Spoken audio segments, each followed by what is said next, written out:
আসছে কি বরবাদ। কি আসছে বরবাদ। সবকিছু বরবাদ করে দেবে। আজকেই বরবাদের ফার্স্ট লুক এসেছে চলার পথে। তো ঘুরতে ঘুরতে যাচ্ছিলাম, ভাইয়ের সঙ্গে দেখা হলো। ভাই ডেকে আমাদের পোস্টারটি দেখার জন্য আগ্রহ প্রকাশ করলেন। যে সাকিবিয়ান পরে জানলাম ফজলে রাব্বি ভাই। তো ভাই আজকে বরবাদের 3D মৌসুম দেখেছেন এবং স্টিল পিকচারটাও দেখছেন, কেমন লাগলো আপনার? বরবাদের স্টিল পিকচার অনেক দুর্দান্ত। আমরা সেখানে মানে রাজকুমার তুফান থেকে দেখে আসতেছি শাকিব খানের যে চেঞ্জ, তার যে নিজেকে ভেঙে গড়ার যে চেষ্টা, সেখান থেকে বরবাদ আরও নতুনত্বর একটা জায়গা পৌঁছেছে। আশা করি শাকিব খানের বরবাদ দিয়ে তার কেরিয়ারের আরেকটা ধাপ এগিয়ে যাবে।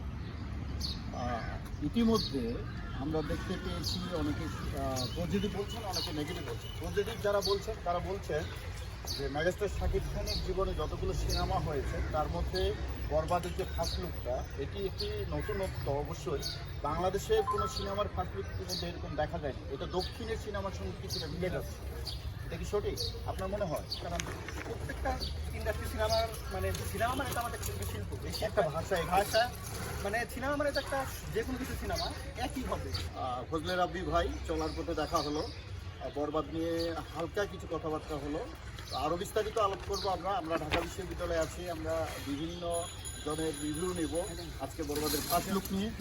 এবারে আপনি এক কথায় বলবেন, যারা নেগেটিভ ছড়াচ্ছে বরবাদকে নিয়ে, এখনো বরবাদের জন্ম হলো কেবলমাত্র, বরবাদের জন্ম আজকে কেবল হলো, তার আগে তারা কিন্তু বিভিন্ন নেগেটিভ প্রচারণা করছে, তাদের উদ্দেশ্যে যদি কিছু বলতেন একজন সাকিবিয়ান হিসেবে।